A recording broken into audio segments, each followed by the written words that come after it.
ఈ యొక్క ఉదయకాలంలో మీకు అందరికీ శుభములు కలుగుతాం. హల్లెలూయా. ఈరోజు వాక్య భాగంగా యోహాను సువార్త 8:29 చదువుకున్నాను. యోహాను సువార్త 8:29. నన్ను పంపిన వాడు నాకు తోడై ఉన్నాడు, ఆయనకు ఇష్టమైన కార్యం నేను ఎల్లప్పుడూ చేయదు కనుక ఆయన నన్ను ఒంటరిగా విడిచిపెట్టలేదని చెప్పాను. ఆయన ఈ సంగతులు మాట్లాడుచుండగా అనేకులు ఆయన యందు విశ్వాసం ఉంచింది. దేవుని నామానికి మహిమ కలుగునుగాక. యేసు ప్రభు భూలోకంలో ఉన్నప్పుడు సేవా భారాన్ని కలిగి మరి ఈ లోకంలో దేవుని యొక్క మరి ముఖ్యమైన కార్యాలను ఆ యొక్క బోధ క్రమాన్ని అందరికీ తెలియజెప్తున్న సమయాలలో మన అనేకులు యేసు యందు విశ్వసించడానికి ఇబ్బంది పడుతున్న సమయాలలో యేసు ప్రభు తన కోసం చక్కని మాట ప్రస్తావించాడు. అదేంటంటే, నన్ను పంపిన వాడు నాకు తోడై ఉన్నాడు. దేవుని నామంలో ఈ మాట ఒక సేవకుడికి గొప్ప ఆత్మవిశ్వాసమే ఉంటుంది. నన్ను పంపిన వాడు నాకు తోడు. చాలా మంది ఈరోజు సేవలో మరి దైవికమైన మరి దేవుని కార్యాలలో బలహీనమైన మరి మనస్సాక్షి కలిగి ఉంటున్నారు.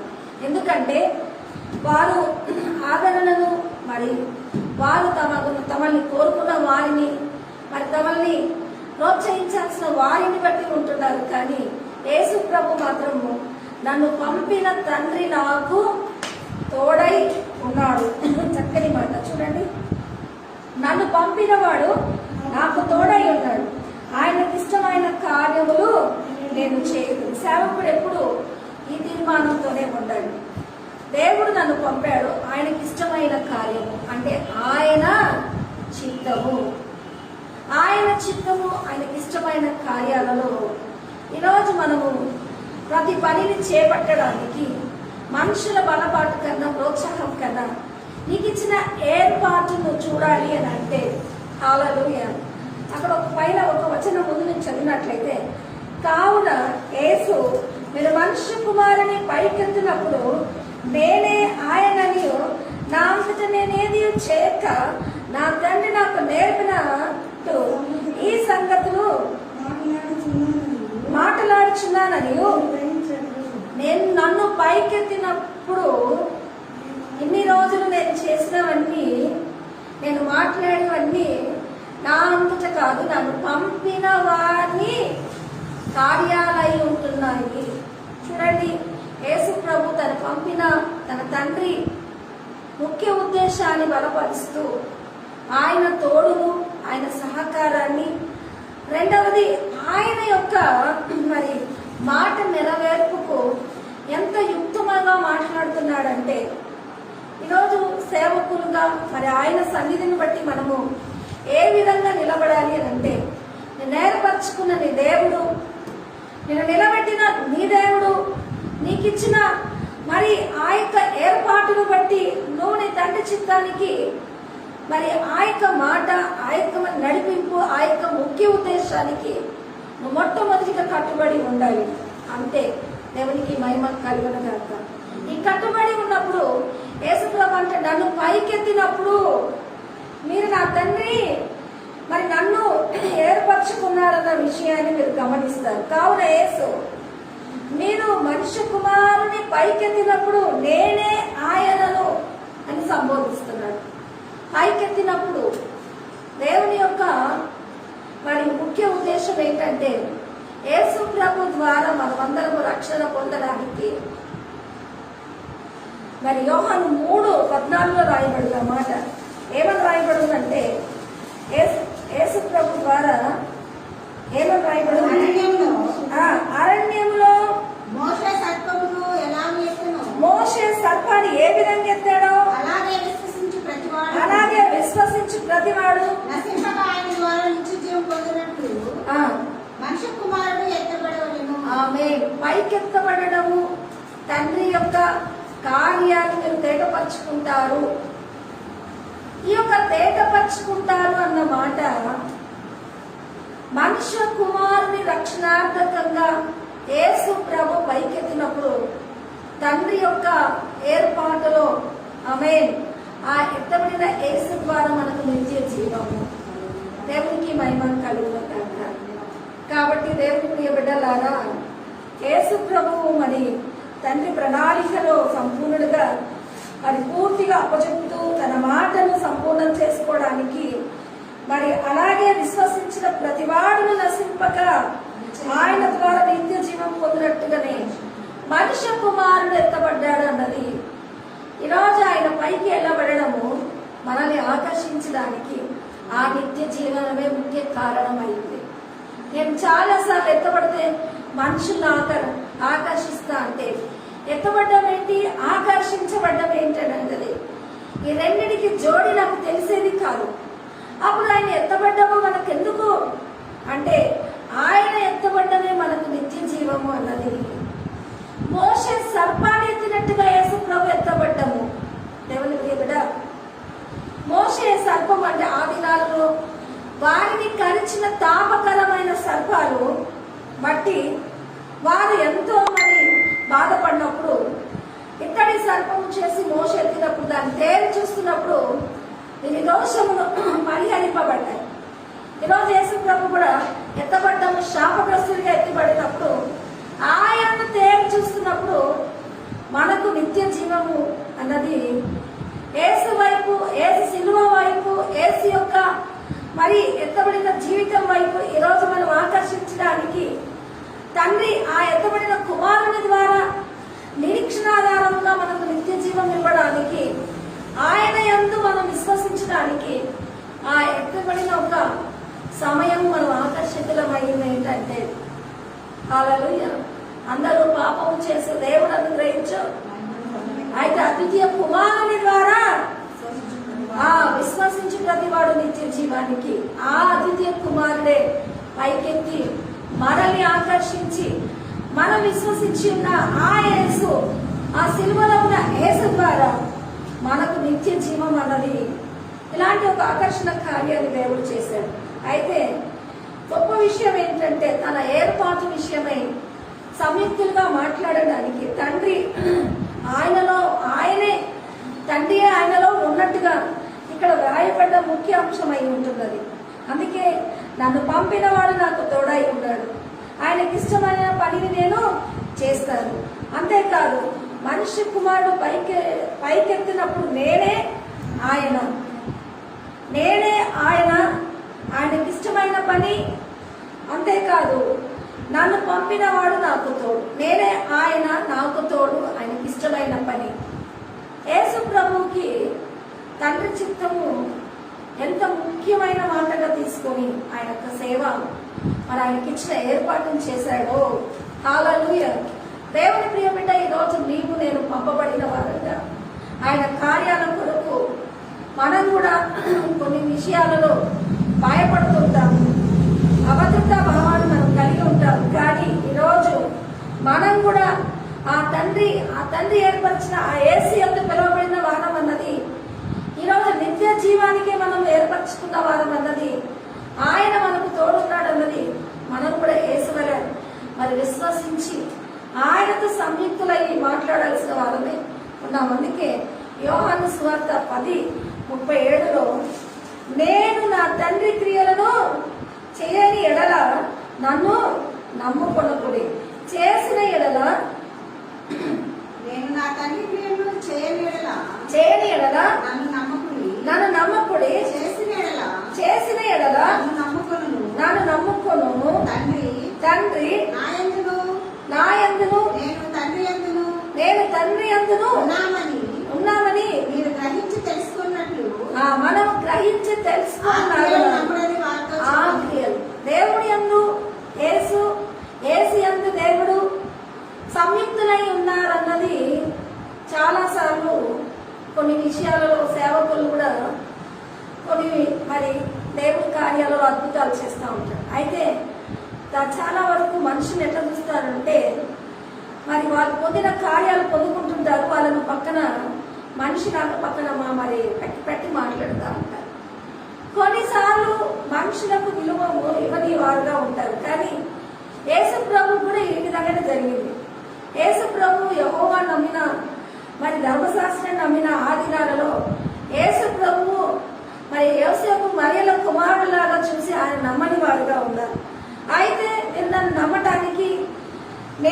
తండ్రి క్రియలు చేయని ఎడల నన్ను నమ్ముకొనకుడి. నేను చేసిన ఎడల నమ్ముకున్నాను. తండ్రి నా యందు నేను చేసిన ఎడల నన్ను నమ్మకపోయిన నేను ఆయన యందు నేను. ఈ మాట ముఖ్యమైన మాట. తండ్రి యందు నేను సంయుక్తులు అయితేనే ఆయన కార్యాలు మన ద్వారా ప్రవహిస్తాయి. అందుకే సంయుక్తులు ఈ చదరన ఒక మాట దగ్గర యేసు ప్రభు తన తండ్రి చిత్తానికి ఎంత భక్తుడై ఈ మాట రాస్తున్నాడో, ఈరోజు యేసు యందు కూడా మనము ఆయనలో, అందుకే అపోస్తలుడైన పౌలు మరి క్రీస్తును నమ్మినట్లుగా నన్ను కూడా నా క్రీస్తులాగా నన్నులాగా క్రీస్తు అని సంబోధించడానికి, యేసును పోలి నడుచుకున్నట్లు నన్ను పోలి నడుచుకుని ఎంత సంయుక్తులు. ఇలాంటి సంయుక్తంగా ఆలోచన అన్నది కొన్నిసార్లు దేవుల్లో మనము చేసిన దోషాలను బట్టో, దేవుడు అంతటి వాళ్ళమా, దేవుడి పని మన ద్వారా జరుగుతాయా, దేవుడితో మనం ఏకీభవించినంత మాత్రాన ఆయన మన ద్వారా తన కార్యాలు జరిగిస్తాడా అన్నది యేసు ప్రభు కూడా తన ఆచూకీలో తన తండ్రి యొక్క ముఖ్య ఉద్దేశాన్ని బయలుపరచబడుతూ మాట్లాడుతున్నప్పుడు, తండ్రి మరి నేను నా తండ్రి క్రియలు చేయని ఎడల నమ్ముకొనకుడి. నేను చేసిన ఎడల నమ్మకున్నను. ఎక్కడము కలిసి ఉన్నాము అన్నది నా తండ్రి యందు నేను నా తండ్రి యందు ఉన్నామని గ్రహించినట్లు ఆ క్రియలను నమ్ముడని. అంటే ఈరోజు ఏదొకటి వీళ్ళకు శక్తి సామర్థ్యం లేకపోతే ఆ కార్యాలు చేయడు అన్నది యేసు ప్రభు అనంతరం ఆయన కోసం ఏం మాట్లాడుకున్నారంటే, అవేమనగా దేవుడు నజరేయుడైన యేసును పరిశుద్ధాత్మతోనూ శక్తితోనూ అభిషేకించను. దేవుడు తోడై ఉన్నాడు గనక దేవుడు మేలు చేయొచ్చు. అపవాది చేత పీడింపబడిన వారిని స్వస్థపరిచింది అని అపోస్తలుల 10:38 ఉన్నది. యేసు ప్రభువు క్రియలను బట్టి నేను నా తండ్రి ఏకమై ఉన్నామని. ఈరోజు ఆ తండ్రి మీ ద్వారా కూడా కార్యాలు జరిగించడానికి ఆ యేసు యందు ఏకమై మీరు ఆయన యొక్క సామర్థ్యాన్ని కలిగి కార్యాలు చేయటానికి అదే ప్రోద్బలము మనలను కూడా ప్రేమిస్తూ ఉంటుందంటే హల్లెలూయా. దేవుడి యొక్క మహిమలో అదే యోహాను 20వ అధ్యాయంలో దేవుడు అంటాడు, ఆ పంపి వారి మీద పరిశుద్ధాత్మను ఊది సేవకి వెళ్ళమన్నప్పుడు మరి ఆ 20వ అధ్యాయంలో రాయబడింది అన్నమాట. వారిని పంపి ఆ సేవకి వెళ్ళమని పంపి ఆయన ఈ మాట చెప్పి వారి మీద ఊది పరిశుద్ధాత్మను పొంది ఎవరి పాపమును క్షమించురో ఎవరి పాపాన్ని క్షమిస్తారో అవి వారికి క్షమింపబడును. ఎవరి పాపములు మీరు నిలిచి ఉన్నది ఎవరి పాపములు మీరు నిలిచి ఉంటాయో అవి నిలిచి ఉండరని వారితో చెప్పాను. ఆమేన్. హల్లెలూయా. ఈరోజు అధికారాన్ని ఒక మనిషికి ఇచ్చాడు అని అంటే ఆయన వారిని పంపడానికి వారి మీద ఊది ఆ యొక్క శక్తిని వారి మీద విడుదల చేసి, ఈరోజు మీకు అధికారాన్ని ఇచ్చాను, మీరు ఎవరి పాపములను క్షమిస్తారో అవి క్షమించబడతాయి, నిలిచి ఉంచుకుంటారో అవి నిలబడతాయి అన్నది మనిషికి ఇలాంటి రైట్స్ ఇవ్వడానికి మనిషికి ఉంటున్న ఏంటంటే తన ద్వారా దేవుడు కార్యం జరిగించడానికి ఆ పరిశుద్ధాత్మను ఎవరి మీదకి ఊదాడో వారి ద్వారా దేవుడు పని జరగటానికి దేవుడు మరి వారి ద్వారా సంయుక్తులై ఉంటున్నాడంటే, దేవుడి ఆత్మ పొందుకున్నాక శిష్యులు భూదిగంతముల వరకు ఆయన పనులు చేస్తూ వారి సేవ ముమ్మరంగా చేయటానికి ఆ పరిశుద్ధాత్మ ద్వారా తనలో మనల్ని సంయుక్తులుగా చేసి ఆ కార్యాలు మన ద్వారా బయలుపరచబడడానికి ఆయన సేవలో ప్రతి ఒక్కరిని వాడుకోవడానికి కారణము కేవలం పరిశుద్ధాత్మ పొంది ఆ పరిశుద్ధాత్మ చర్యలు మన ద్వారా యేసు ప్రభు ఆత్మ జరిగించడానికి. యేసు ప్రభు యూదా సమరయ అక్కడ మాత్రమే అద్భుతాలు ఆశ్చర్య కార్యాలు చేస్తూ తండ్రి ఏర్పాటును ముగించాడు.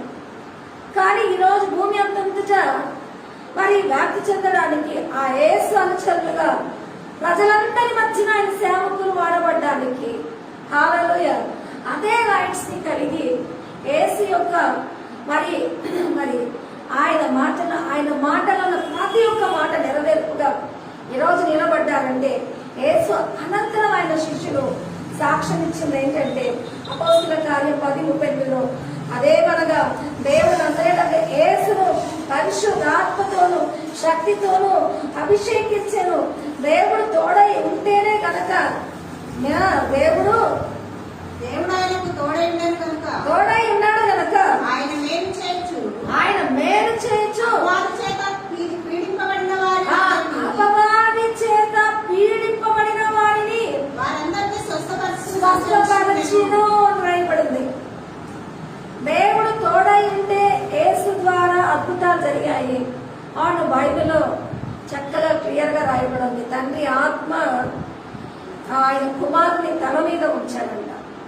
అదే ఆత్మ ఈరోజు నా తలల మీద అంటే యేసు ప్రభువు సువార్తకి పంపించేటప్పుడు మరి మార్కు సువార్త 16:20 అంటాడు, మీరు ఎక్కడికి వెళ్ళి వాక్యం చెప్తారో ఎక్కడికి వెళ్ళి బోధిస్తారో నా ఆత్మ సహకారి అయి కార్యాలు చేస్తూ మీరు చెప్పిన మాటలకు రుజువుగా కార్యాలు జరిగించేదిగా ఉంటుందన్నది. ఈరోజు సహకారి అయిన ఆత్మ, తోడై ఉన్న ఆత్మ, యేసు పరిశుద్ధాత్మ ఆయన చర్యలు నీ ద్వారా ప్రియబిడ్డ నా ద్వారా జరిగించుకోవడానికి దేవుని పరిశుద్ధాత్మ ఈరోజు యేసు ప్రభు భూమి మీద లేకపోయినా ఆయన సేవకుల ద్వారా మరి ప్రతి ఒక్కరిని ముట్టడేయాలని ఇష్టపడుతుంది. దేవునికి మహిమ కలుగునగాక. కాబట్టి ఈరోజు యేసు ప్రభు అంటున్నాడు, నన్ను పంపిన వాడు నాకు తోడై ఉన్నాడు, ఆయనకి ఇష్టమైన కార్యం నేను ఎల్లప్పుడూ చేయుదును అన్నది. ఈరోజు నిన్ను పంపిన వాడు కూడా నీకు తోడై ఉన్నాడు. ఏ విధంగా? పరిశుద్ధాత్మ సహకారి అయి ఆయన వారి తలల మీద ఆత్మ ఊదినప్పుడు వారు శక్తి కలిగి మరి ఆయన వారు ఏది విప్పుతారో అది విప్పబడును, ఏది వందించారో అది వందింపబడును, ఏటిని క్షమిస్తారో క్షమింపబడును, ఏటిని నిలబెట్టుకుని ఉంటారో అవి నిలిచి ఉండరు. ఇవన్నీ మన ద్వారా జరిగించడానికి దేవుడు అధికారపూర్వకంగా మనల్ని తన కొరకు నిలబెట్టుకున్నాడు. ఆమేన్. అందుకే దేవుడు తండ్రి మహిమార్థంగా యేసు ప్రభు మరి అతని 3.5 సంవత్సరం అతను సంపూర్ణం చేసుకున్నాడు. ఈరోజు ఆయన బిడ్డలుగా మనం కూడా మనకిచ్చిన ఏర్పాటు మనకు మన విలువల్లో సంపూర్ణం చేసుకోవడానికి ఆ పరిశుద్ధాత్మ మరి శక్తి ద్వారా నీ ద్వారా నా ద్వారా కార్యరూపి అయి ఉండడానికి ఇష్టం. దేవుడు ఆత్మ పనిచేయాలని ఇష్టపడుతుందంటే హల్లెలూయా. ఒకసారి ఇవన్నీ ఎందుకు ఈ విధంగా రిలేటెడ్ గా ఉన్నాయంటే తండ్రి మహిమ మరి తన యొక్క వారసత్వం వారి ద్వారా మహిమ పొందడానికి. అందుకే యేసు ప్రభు బ్రతికున్నప్పుడు ఏం మాట్లాడాడంటే యోహాను సువార్త 17 చూసినట్లయితే యేసు ఈ మాటలు చెప్పి ఆకాశం వైపు కనువెత్తి ఏమన్నాడు? తండ్రి, నా గడియ వచ్చి ఉన్నది, నీ కుమారుని మహిమపరచినట్లు నీ కుమారుని మహిమపరచు. నీవు నీ కుమారునికి ఇచ్చిన వారందరికీ నిత్య జీవము అనుగ్రహించినట్లు సర్వ శరీరుల మీద ఆయన వారికి అధికారం ఇచ్చాడు.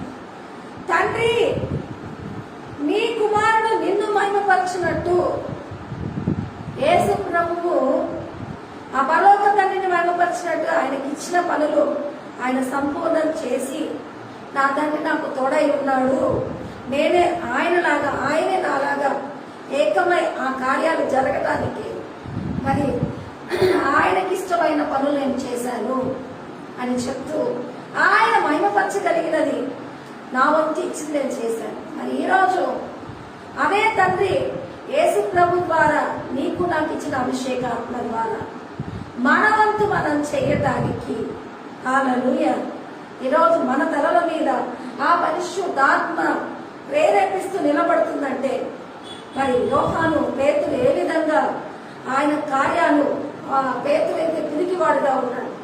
కానీ ఎప్పుడైతే ఎవరైతే ఆత్మాభిషేకం పొందుకున్నాడో ఆయన కార్యాలు జరిగించడానికి ఎంతో ధైర్యం వహించి ఆ ప్రోద్బలమైన ఆత్మ ద్వారా మరి యేసు ప్రభువు లేకపోయినా ఆయన కార్యాలు తుదముట్టించడానికి 11 మంది శిష్యులు భూదిగంతముల వరకు నిలబడి ఉంటున్నారు. దేవుని బిడ్డలారా, హల్లెలూయా. ఈరోజు నువ్వు నేను కూడా ఆ తండ్రి మహిమార్థంగా మరి సర్వ శరీరుల మీద దేవుడు అధికారం వహించి ఆ అధికారాన్ని మరి నీ తలల మీద నా తలల మీద నిత్య జీవంగా పరిశుద్ధాత్మ కార్యంగా ఇచ్చాడంటే యేసును పొందుకున్న వారందరూ ఆ పరిశుద్ధాత్మతో నింపబడి ఆయన కొరకు రగిలింపబడుతూ సాక్షార్థంగా అనేకుల రక్షణార్థంగా ఆ శక్తివంతమైన ఆత్మ కలిగి దేవునికి మహిమ చెల్లించే వారుగా ఉంటారు. దేవునికి మహిమ కలిగిన దాక. అందుకే దేవుడు ఏమంటాడంటే, చేయుటకు నీవు నాకు ఇచ్చిన పని నేను సంపూర్ణంగా నెరవేర్చి భూమి మీద నిన్ను మహిమపరిచితిని. తండ్రి లోకం పుట్టక ముందు నీ యొక్క నాకు ఏ మహిమ ఉండదో ఆ మహిమతో నన్ను ఇప్పుడు నీ యొక్క మహిమపరచు.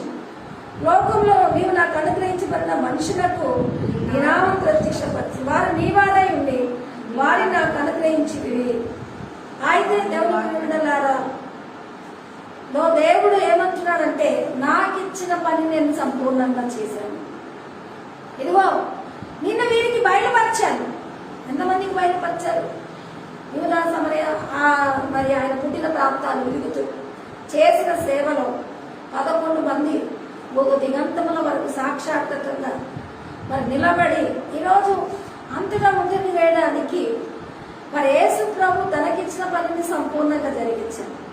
తన సమయం 3 నెలల సమయమే మరి సేవ సమయం. ఆయన తనకిచ్చిన పనిని నెరవేర్చడానికి తన తండ్రి చిత్తం కొరకు ప్రయాసపడి ఆయన అనేకులకు ఆ నిత్య జీవమైన మార్గాన్ని చూపించి ఈరోజు నిన్ను నన్ను బలపరిచాడు. దేవునికి మహిమ కలుగునుగాక. బలపరచబడిన వారంగా ఈరోజు నీవు నేను భూదిగంతముల వరకు సాక్షాత్తంగా ఉండడానికి హల్లెలూయా. ఆ యొక్క మాటను ఎవరికి ప్రత్యక్షపరచడం రాయబడింది? తనకిచ్చిన వారికి ప్రత్యక్షపరిచాను. నీవు నాకు అనుగ్రహించిన మనుషులకు ప్రత్యక్షపరిచాను. వారు నీ వారై ఉండి నీవు వారికి అనుగ్రహించిన వారు ఈ వాక్యమును గైకొని ఉన్నారు. ఆమేన్. ఇప్పుడు వారు నీ వారై ఉండి ప్రత్యక్షపరిచిన తన మనుషులకు ఇచ్చాడు. ఈరోజు ఆయన సేవలో ఉన్న వాళ్ళందరూ ఆ ప్రత్యక్షపరచబడిన వ్యయం కలిగి ఆయనకు మహిమార్థంగా నిలబడాల్సిన వారుగా ఈరోజు ప్రతి చోట నిలబడాల్సి ఆ వాక్యాన్ని ప్రచురించే వారుగా మనం ఉంటున్నామని దేవుడు చెప్తున్నాడంటే, తండ్రి చిత్తము మరి భూమి మీద యేసు ప్రభు ద్వారా నుంచి ఈరోజు మనుషులందరికీ మరి ఉండడానికి దేవుడు ఇచ్చాడు అన్నది, నాకు ఇచ్చిన పనిని నేను సంపూర్ణము చేశాను అన్నది మనుషులు బాధ్యత. మరి సేవకుడు సేవలో బాధ్యత ఎరిగి ఉన్నాడో ఎరిగి లేడో తెలియదు. కానీ ఈరోజు దేవుడు మాత్రం యేసు ప్రభు మాత్రం చాలా క్లియర్ గా చెప్పాడు, నాకు ఇచ్చినది నేను. చూడండి, తండ్రికి యేసు ప్రభు ఎంత లోపడ్డాడు. నాకు ఇచ్చింది నేను అన్నాడు. ఈరోజు దేవుని మహిమార్థంగా ప్రతి ఒక్కరు వాడబడాలి, ప్రతి ఒక్కరు నిలబడాలి. దేవుని యొక్క మహిమ అంటే దేవుని ఏర్పాటు మర్చిపోతున్నారు. యేసు ప్రభువు ఎందు మనల్ని జగత్ పునాది వేయబడక ముందే ఏర్పరచుకున్నాడని వాక్యాలు.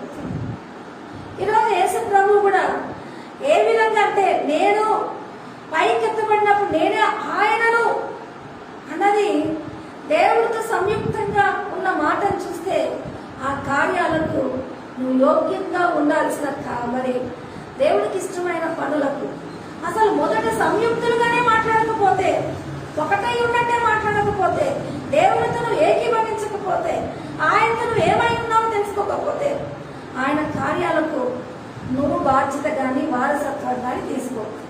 కొన్నిసార్లు పెంచుకున్న అబ్బాయి ఉన్నాడు, మరి కన్నబిడ్డ ఉన్నాడు. అయితే పెంచుకున్న అబ్బాయి మరి అన్ని చేస్తున్నాడు, కన్నబిడ్డ కూడా మరి బాధ్యత ఉన్నాడు. అయితే కొన్ని విషయాలలో పెంచుకున్న వారికి ఉంటున్నది ఏంటంటే, కనకపోయినా వారు వాడిగా ఉన్నారు. బయట పిల్లోడు అన్ని చేస్తున్నాడు రా, నువ్వేం చేయట్లేదా, నువ్వు మమ్మీని చూసుకోవాలా అని మరి సొంత బిడ్డలు అన్నప్పుడు, మరి నేను మా అమ్మకు కుమారుణ్ణి, నేను ఈ పనులు చేయాలి, నేను ఈ పనులు జరిగించాలి అన్నది, నేను ఏమై ఉన్నాను, మా అమ్మకి కుమారుడై ఉన్నాను అన్నది ఈ మాట గుర్తు చేసి తల్లి తిరుగుతూ ఉంటుంది. రేపు నా బిడ్డ కాదు, నాకు పనులు చేయవరా అంటుంది.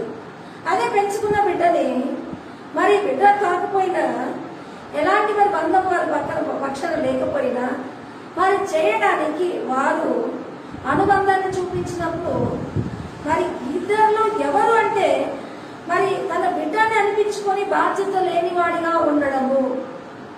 అదే విధంగా ఈరోజు మనం కూడా యేసు ప్రభు భూమి మీదకి వచ్చినప్పుడు నా తండ్రితో నేను ఏకమై ఉన్నాను అన్నది, ఆయనకి ఇష్టమైన పనులు, ఆయన మాట చొప్పున ఆయన నాకు తోడై ఉన్నాడు అన్నది కేవలము తండ్రితో ఏకమైన ఆ బలాన్ని తీసుకొని మనుషులు ప్రోత్సాహము సహకారము లేకపోయినప్పటికీ నాకు ఇచ్చిన పని నేను సంపూర్ణంగా చేశాను.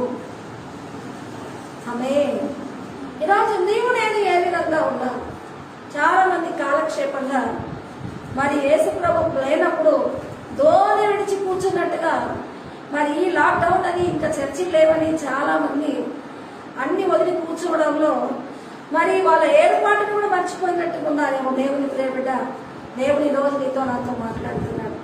నేను నీకు తోడై ఉన్నాను, నువ్వు నా కార్యాలు చేస్తావంటే యేసు ప్రభు నాకు ఇచ్చిన పనిని నేను సంపూర్ణము చేస్తాను. ఎంత గొప్ప మాట కదా.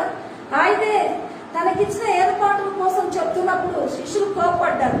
కానీ తన ఏర్పాటు మనుషులందరి ముందర ఏమన్నాడంటే, అబ్రహాము పుట్టక మునిపే నేను ఉన్నాను. ఎంత అడ్వాన్స్ గా దేవుని మరి మరి ఏర్పాటులో సంయుక్తులై ఉన్నారు. కొన్ని జ్ఞాపక శక్తిని చూస్తే మనము మన తండ్రి వారసత్వము మన రక్తంలో, మన తరంలో ఆ యొక్క వారసత్వం అట్లాగే వస్తుంటుందండి. నేను కూడా ఒక చిన్న కుక్క పిల్లని తెచ్చుకొని పెంచుకున్నాను. కానీ ఆ కుక్క పిల్ల తనకు బాగాలేకపోతే తన గడ్డి తింటది, దానికి అనుకూలమైన ఆకులు తింటది. అయితే దాన్ని ఏం తిని ఏం చెయ్యాలి అన్నది మేము నేర్పివ్వలేదు. దాని అసలు ఎదుగుదల ఎట్లుంటుందో కూడా మనకు తెలియదు. కానీ దానికి ఏం కావాలో, ఏం తింటే ఆ పసలు కక్కడానికి కొరకు అది ఏం చేస్తుందండి, గడ్డిని, దాన్ని తినాల్సిన ఆకుల్ని అక్కడ తీసుకెళ్ళి అవి నాకు చూపిస్తుంది తినడానికి. అప్పుడు నేను ఇది ఎందుకు తింటుందో మళ్ళీ అక్కడ తీసుకెళ్ళి అవి తినిపించడానికి, తను తన యొక్క జీవితానికి ఆ యొక్క జ్ఞాపక శక్తి తన యొక్క జీన్స్ లోనే ఉంటది అని అంటే, మరి ఏ జంతువులు తన వారసత్వాన్ని, తన ఉనికిని కలిగి ఎట్లా పుట్టాయో, మానవులే దేవుని యొక్క ఏర్పాటు తమ ఉనికిని గ్రహించని వారిగా, తమ ఏర్పాటుని గ్రహించని వారిగా, తమకున్న బాధ్యతను తెలుసుకోలేని వారిగా ఉంటున్నారు. హల్లెలూయా. కానీ దేవుడు యేసు యందు ఎప్పుడు మనల్ని ఏర్పరచుకున్నాడు? అనాది సంకల్పంలోనే ఎఫెసీ మొదటి పత్రికలో 1వ అధ్యాయంలో రాయబడి ఉంది. ఈయన అవసరం లేదు. ఇలాంటి కార్యం దేవుడు మన యందు ఆ దినాలలోనే ఏర్పరచుకున్న, గ్రహింపక మరి ఇంకా ఏదో పిలుపు కోసము, ఇంకా ఎవరో మనల్ని ఉద్ధరించి నిలబెట్టాల కోసము, ఏదో మనల్ని వచ్చి పైకి లేపుతుందన్న విషయానికి కాదు. ఈరోజు దేవుడిని ఏర్పరచుకున్నాడు. ఈరోజు ఆ యొక్క ఆత్మ నీ మీదికి విడుదల చేస్తూ నేను వాడుకుంటాడన్నది దేవుడు ఇచ్చిన ఏర్పాటు. అంటే దేవుడు చక్కగా మరి తన కార్యాల కొరకు ఆయన చేసిన కొన్ని మాటలు చూసినట్లయితే, ఫిలిప్పు 2:6లో దేవుడు పుట్టిన ప్రత్యేకత కూడా తన ద్వారా ఆయన ప్రత్యక్షపరచుకుంటున్న మాటలో, దేవునితో సమానముగా క్రీస్తు యేసునకు కలిగిన ఈ మనస్సు మీరును కలిగి ఉండండి. ఆయన దేవుని స్వరూపము కలిగిన వాడై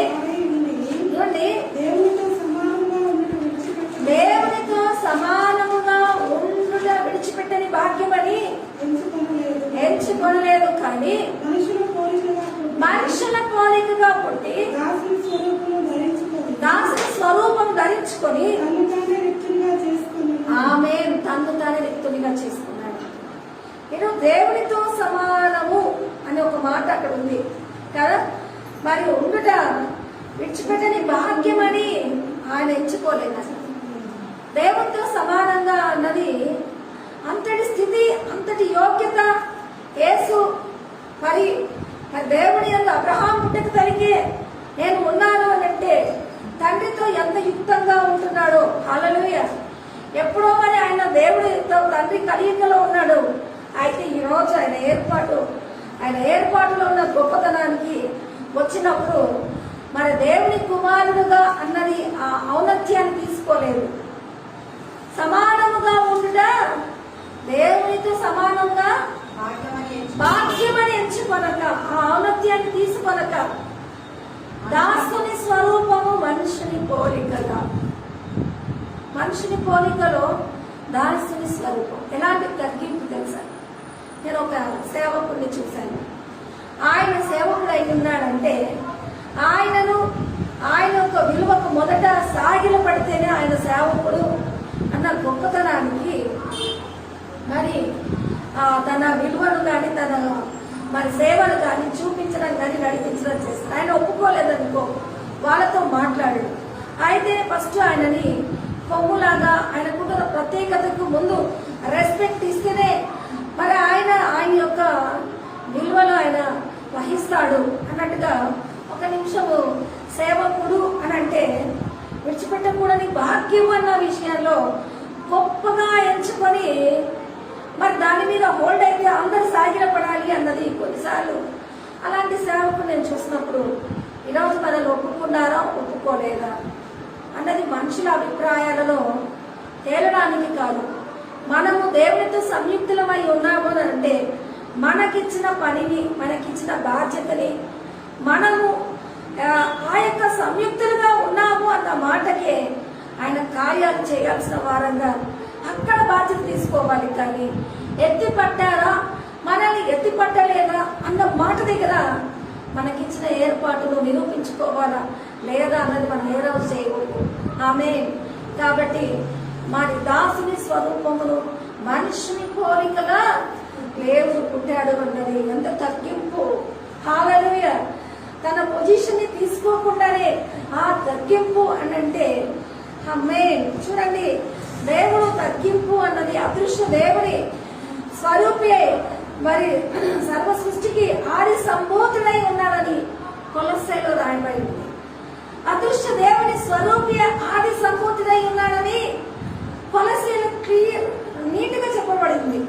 ఆయన మనుషుడు దాసుని స్వరూపంలో మరి ఉండి ఈరోజు ప్రతి వాడికి ప్రత్యక్షపరచుకున్నాడు అన్న దగ్గరే ఈరోజు నీవు నేను బాధ్యత కలిగిన వారంగా మనకిచ్చిన పనిని ప్రత్యక్షపరచుకోవడం అంటే ఎట్లా ప్రత్యక్షపరచాలి?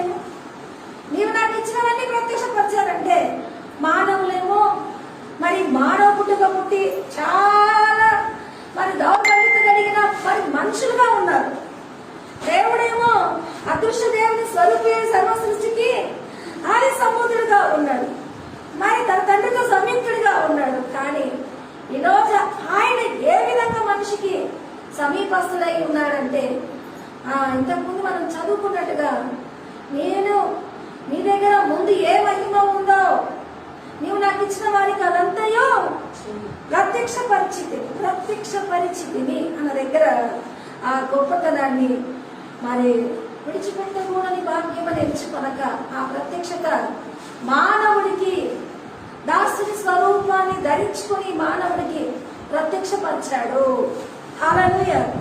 కాబట్టి ఎంత తగ్గించుకొని మనకు మన విలువలోకి తన గొప్పతనాన్ని రాణించాడన్న దగ్గరే మనం కూడా చైతన్యం చెంది ఆయన పనులు చేయాలి, ఆయనకు మహిమార్థంగా ఉండాలి అన్నది ప్రాముఖ్య విషయము ఈరోజు గుర్తుపెట్టుకోవాలి. యోహాను కూడా మరి బాప్తిజం ఇచ్చి యోహాను కూడా అన్నాడు, నువ్వు చెప్పినట్టుగా నువ్వు బాప్తిజం ఇస్తున్నావు, నీ వెనకాల నువ్వు చెప్పిన వ్యక్తి కూడా బాప్తిజం ఇస్తున్నాడు అని అంటే అప్పుడు ఎవరిచ్చినా పరలోకంలో నుండి అది అనుగ్రహించబడకపోతే గాని ఎవరు అది పొందనేరడు అని యోహాను 3:26 చెప్పడం జరిగింది. అయితే పరలోకం నుంచి అది అనుగ్రహించబడితేనే తప్ప ఏ మనిషి పొందలేడు. ఈరోజు నేను చెప్పాను, నా వెనకాల ఇంకొక ఆయన వస్తానని చెప్పాను. ఆయన వచ్చినా నేను వచ్చినా పరలోకము తండ్రి అనుగ్రహిస్తేనే అది ఎవరైనా పొందగలుగుతారండి. ఆ ప్రత్యక్షత మనకు అనుకూలపరిచిన ఈ దినాలలో మనం ఉంటున్నాం. ఇంకా దేవుని పొందుకోకుండా, ఇంకా ఆయన యొక్క ఆత్మలతో నింపబడకుండా, ఇంకా ఆయన ఎవరో నాకు తెలియదు అనకుండా, ఇంకా యేసు యొక్క నిత్య జీవాన్ని ఎరగకుండా, ఈరోజు ఇంత అనుకూలపరిచిన రక్షణ నాకు తెలియదు అనకుండా, దయచేసి అందరూ ఆయన ఎవరై ఉన్నాడు, అదృశ్య దేవుని యొక్క స్వరూపి అయి ఉంటున్నాడు. అయితే ఆయన విడిచిపెట్టుకొని నీ భాగ్యమని ఎంచుకొనక దాసుని స్వరూపంలో ఆ యొక్క మహిమ మరి ఒక మానవుడిగా నీకు నాకు ప్రత్యక్షపరిచాడన్నది ఈరోజు ప్రతి ఒక్కరు అంతటా అందరూ మారు మనసు పొందడానికి అది ప్రేరేపించి తన అనుగ్రహిస్తున్న ఆత్మను మన మీద అనుగ్రహించి ఈ యొక్క అంత్య దినాలు రక్షించబడడానికి ఆత్మ మనకు సహకారి మన ద్వారా తన కార్యాలను జరిగించడానికి ఈ చివరి దినాల్లో మనకు తోడై ఉండి దీవించాలనుకుంటున్నాడంటే ఆమె మరి ఎంతమంది దేవుని గ్రహింపు కలిగి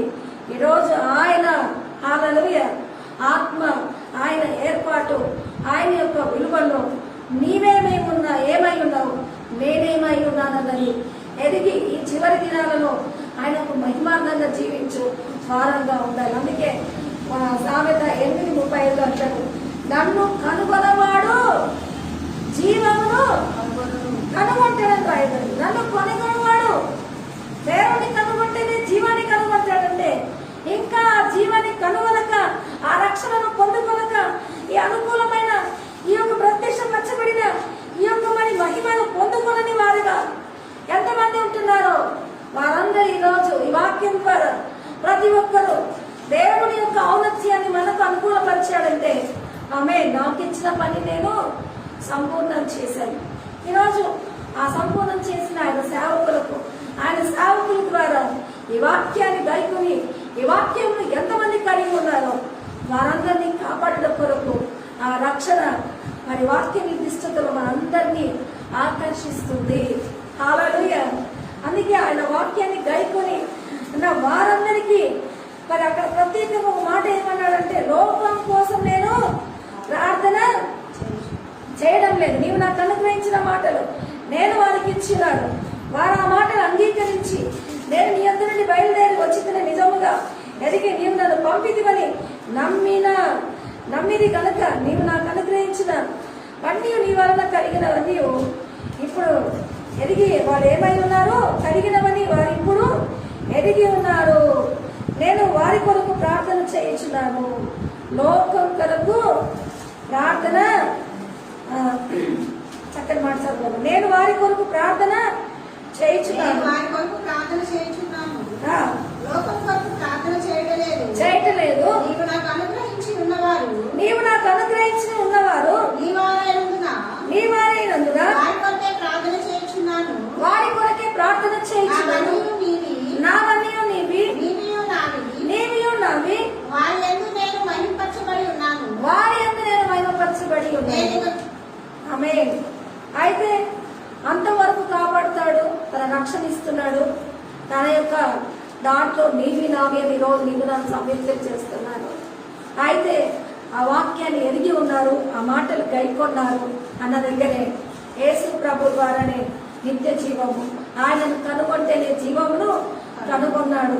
మరి ఇంకా ఎవరు ఈ మాటలు కనుగొనలేదో, ఇంకా ఎవరు యేసును విశ్వసించలేదో, ఇంకా ఎవరు ఆ జీవాన్ని పొందుకొని ఉండలేదో, దయచేసి ఆ జీవాన్ని పొందుకొని వారుగా ఈ చివరి దినాలలో ఆయనకు మహిమార్థంగా మీరందరూ మన దేవుని ఒప్పుకొని వారుగా ఉండాలన్నది దేవుడే ఖచ్చితంగా చెప్తున్నాడు. నా వారు నా వాక్యాన్ని గ్రహించుకున్నారు, నన్ను గ్రహించారు, నా మాటలు విన్నారు, వారికి ఈ యొక్క విలువలను ఇచ్చాను. వారి కొరకు నేను ప్రార్థన చేయించున్నాను. లోకం కొరకు నేను ప్రార్థన చేయట్లేదు. మరి మీరేమై ఉన్నారో దేవుని బిడ్డ ఈరోజు సంయుక్తులుగా అన్ని మన మీద మనకు మన విలువల్లోకి మన యొక్క మరి జీవితంలోకి దేవుడు అనుగ్రహించి తండ్రి యందు కుమారుడు కుమారుని యందు మనల్ని ఈ విధంగా సంయుక్తులు చేసి రక్షించడానికి ఈ చివరి దినాలలో అందరు యేసు ద్వారా పరలోక తండ్రి యొక్క సంరక్షితలో ప్రతి ఒక్కరూ ఆయన రెక్కల చాటుకు వచ్చి ఆ రక్షణ స్థితిని పొందుకోవాలి. అందరూ ఈ మాటలు గ్రహించాలి. చాలా మంది ఏ సంఘాలలో వాళ్ళు ఏ యొక్క మరి చర్చస్ లో వాళ్ళు ఎక్కడ విశ్వాసాలు అక్కడ కట్టబడి ప్రార్థన చేసుకునే చివరి దినాలలో అంత్య దినాలలో అనేక తెగుళ్ళు, అనేక రోగాలు, అనేకమైన మరి భూమి మీద విపత్తులు. అయితే ఎవరు వాక్యం చేత కట్టబడి ఉన్నారు, ఎవరు ఆయనకు మహిమార్థంగా ఉన్నారో వారు దేవుని సన్నిధిని బట్టి ప్రత్యేకపరచుకున్న వారై ఆయన మహిమకు తేబడతారు. హల్లెలూయా. ఈరోజు ఆ విధంగా లేకపోతే నీ మీద పూచిదారుడిగా ఆ వాక్యం కానీ దేవుని యొక్క ప్రత్యక్షపరిచిన కార్యాలు కానీ మీరు అంగీకరించకపోతే ఆ రక్షణను మీరు కోల్పోయినట్టు. చాలాసార్లు మరి దేవుని యొక్క సన్నిధానంలో మేము సేవకులుగా ఉంటాము. మా కోసం ప్రార్థన చేయమా అంటాం. ఆపదను బట్టి ప్రార్థన చేస్తాము. ఆపద దాటినాక మళ్ళీ మేము మర్చిపోతాము. ఆపద ఉన్నంత వరకే ప్రార్థన చేయాలా? కాదు. ఆమేన్. దేవుని కార్యాల కొరకు సంయుక్తులుగా ఉండడానికి అక్కడ వాళ్ళు ఏమై ఉన్నారు? అక్కడ ఏకమై ఉన్నట్టుగా ఆయన కార్యాల కొరకే కాదు, ఆయన రక్షణ చివరి వరకు కాపాడబడడానికి ఆ ఉగ్రత దినములో తప్పించబడి వరకు ఆ పరిశుద్ధాత్మ చేత ముద్రించబడి ఆయన ద్వారా ఆమేన్ అంత్య దినం వరకు నువ్వు కాపాడబడ్డానికి ప్రభు నిన్ను పిలుస్తున్నాడు. కాబట్టి నిత్య జీవము అన్నది నువ్వు బ్రతికిన చనిపోయిన దేవుని యొక్క వారసత్వంలో ఆయన మహిమార్థంగా కట్టబడాల్సిన ఎప్పటికీ వాడబారని జీవితమే నిత్య జీవమై ఉంటుంది.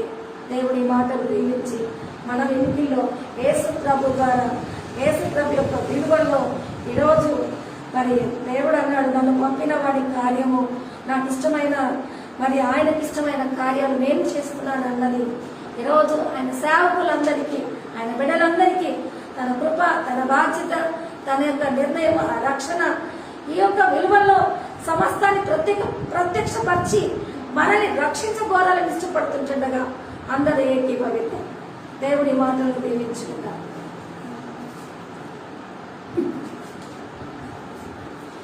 ఈ క్షణమే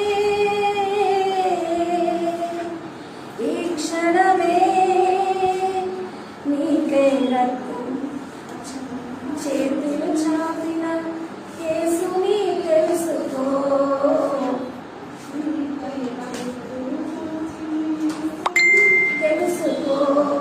సమయము లేదు, గడచిన కాలము రాదు. సమయము లేదు, గడచిన కాలము రాదు. ఈ క్షణమే నీకై ప్రాణము పెట్టి యేసుని తెలుసుకో. నీకై చేతులు చాచి దేవుని చేరుకో. సమయము లేదు, గడచిన కాలము రాదు. సమయము లేదు, గడచిన కాలము రాదు. నిజ దేవుని ఎదుగని జీవితము ఎంత కాలమైనా వైభవము దుఃఖముగా. విశ్వాసము లేని నీ క్రియలు ఎంత గొప్పవైనా అవి చివరకు మృతమవునురా. నేత గాడిలా ఆడిపన్న గాడికెదురు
ఈ రెండు మానవునికి ఎప్పుడైనా జరుగుతుంది. కానీ నిత్య జీవమునంటే చావైతే మేలు, బ్రతుకుట క్రీస్తే. ఈరోజు యేసు నామాన్ని విశ్వసిస్తే హల్లెలూయా, ఆయనలో నిత్య జీవం. ఆయన మరి లోకానికి అధికారం కలిగిన వాడిగా, ఈ రక్షణ అనుకూలపరిచిన వాడిగా ఈరోజు శాపగ్రస్తుడిగా పైకెత్తబడి మనల్ని ఆకర్షించాడంటే ఈరోజు భూమి మీద ఎందుకు ఇట్లా కలుగుతున్నాయని చాలా మంది ప్రశ్నిస్తున్నారు. ఈ ప్రశ్నలు, విమర్శలు మానవుల యొక్క జీవితము ఇంకా అంతమే అన్నది. మానవుడు ఏదొచ్చినా మరి నలగాల్సిందే, కొట్టబడాల్సిందే, మరి ఏదొచ్చినా విడవబడాల్సిందే. కానీ దేవుడి యొక్క కార్యము ఈ లోకంలో రక్షణ కలిగించడానికి యేసుయందు మనం పడాల్సినవి ఆయన వహించి ఆయన జీవం మనకిచ్చారు. ఆమేన్. కాబట్టి మన శిక్షణ ఆయన భరించిన వాడుగా ఉన్నాడు. ఆయన శాపగ్రస్తుడిగా ఎత్తబడ్డాడు. ప్రశ్నిస్తున్న వాళ్ళంతా ఆయన శిలువ వైపు తేరు చూసి, ఒక్క నిమిషం ఆయన వైపు తేరు చూసి ఎందుకని అడిగితే ఆ నిత్య జీవం నీకు వస్తుంది. ఆయనలో ఉన్న గాయాల్లో స్వస్థత నీకు వస్తుంది. ఆయనలో ఉండిన విడుదల నీకు వస్తుంది. ఆయన ద్వారా నీకు విమోచన వస్తుందని దేవుడు మాట్లాడుతున్నాడు. హల్లెలూయా. ఆ పరిశుద్ధాత్ముడు మరి నీ ద్వారా నా ద్వారా కార్యాలు జరిగించడానికి ఆయన కృప మన మీదకి విడుదల చేస్తుండగా ఈ ప్రార్థనను ఏకీభవించాడు. సత్యదేవుడైన జీవాధిపతి యేసయ్యా, సర్వలోకానికి ఆది సంభూతుడుగా ఉంటున్నావా అయా, వారి దేవుని యందు మరి తండ్రి అని యెహోవా యందు యుక్తమై ఉన్న సంయుక్తులుగా ఉంటున్న నీ నామం ఆ తండ్రి నెరవేర్పుగా నీకు ఇచ్చిన పనిని మా జీవితాల్లోకి ప్రత్యక్షపరిచి ఈరోజు మమ్మల్ని ఏర్పరచుకొని మాకు నీ యొక్క విలువల్లో, నీ యొక్క మరి మహిమలో, నీ యొక్క మరి తండ్రి ఉన్నతమైన జీవితంలో, నీ యొక్క రక్షణ శిబిరంలో మాకిచ్చిన స్థానాన్ని, మేము ఆ నిత్య జీవాన్ని, మేము ఆ విడుదలను, మేము ఆ రక్షణను, మేము ఆ శృంగాన్ని, మేము ఆ యొక్క ఉద్ధరణను ధరించుకోవడానికి నీ యందు విశ్వసిస్తూ నీ శిలువ వైపుకు మేము చేతులెత్తుతుండగా నీ రక్షణ సౌభాగ్యము ఎవరైతే ఈ ప్రార్థనకి భవిస్తూ చేయొద్దానో వారందరికీ కలుగును గాక. యేసు ప్రభు నామం పేరిట వారికి ఈ దోషమంతా యేసు నామమున విడుదల కలుగును గాక. సమస్త వైరస్ దోషం యేసు నామములో ఎలాంటి పేర్లతో ఉన్నా కూడా కీడంతా అయ్యా నువ్వు మాపై ఉన్నావు, మేలంతా మాకు ఇచ్చినా కనుక నిరక్త ప్రోక్షణలో ప్రతి ఒక్కరికి విడుదల, సమాధానము. అయ్యా ఇప్పుడు మేము ఈ లోకంలో వాటితో మేము అనుభవించడానికైనా, వీటితో మేము విడిపోవడానికైనా మేము అర్హులమే. కానీ నీవైతే అర్హుడు కావునైనా, మా శాపాలని నువ్వు మోసుకున్నావునైనా ఈరోజు నీ యొక్క సిలువలో నుంచి నీ రక్షణ మాకు కలిగించడానికి, ఈ యొక్క స్థితికి మేము అర్హులమైనప్పటికీ నీ ఉద్ధరణ మాకు కలిగించడానికి నీ జీవాన్ని మా మీదకి రిలీజ్ చేస్తూ మమ్మల్ని తాకుతుంటుండగా యేసు నామములో ప్రతి దేహం బాగా అయిపోను కాక, ప్రతి రోగం బాగా అయిపోను కాక, ప్రతి క్యాన్సర్ కణము వీడిపోను కాక, తనలో ఉన్న మరి కణితి వీడిపోను కాక, మోకాల నొప్పులు వీడిపోను కాక, యేసు నామములో వైరస్ కీడు మరి దేహాన్ని విడిచి వెళ్ళిపోను కాక, ప్రతి దోషం యేసు నామములో విడిపోను నీ రక్త ప్రోక్షణతో శుద్ధీకరించి నీ నిత్య జీవంలో నీ మహిమలు ప్రతి ఒక్కరిని తాకండి. నీ పరిశుద్ధ ఆత్మ వారందరి మీదకి రిలీజ్ చేస్తుండగా నీ ఆత్మ సహకారమే ఇప్పుడు వారందరూ ఈ కార్యాలు జరిగిస్తూ ఒక్కొక్కరిని తాకుతూ జీవం కలిగిన నామానికి వారిని అందరినీ మీరు స్వస్థత గ్రహిస్తున్నందుకు స్తోత్రం. అయ్యా ఇప్పుడే కోరుకుంటున్నా యేసు నామంలో యాక్సిడెంట్ అయిన మా బిడ్డలు మీరు తాకండి పరిశుద్ధ యేసు నామంలో తాకండి పరిశుద్ధ విడుదల సమాధానం కలిగించండి. అయ్యా మంచం పట్టిన వారు యేసు నామములో విడుదల కలుగునుగా. నీ రక్త ప్రోక్షణతో ప్రతి ఒక్కరికి స్వస్థత, సమాధానం, నీ నిత్య జీవం, నీ యొక్క ఆత్మతో ఆశ్చర్య కార్యం జరిగించు. దీవించు యేసు నామములో అడుగుతున్నాము.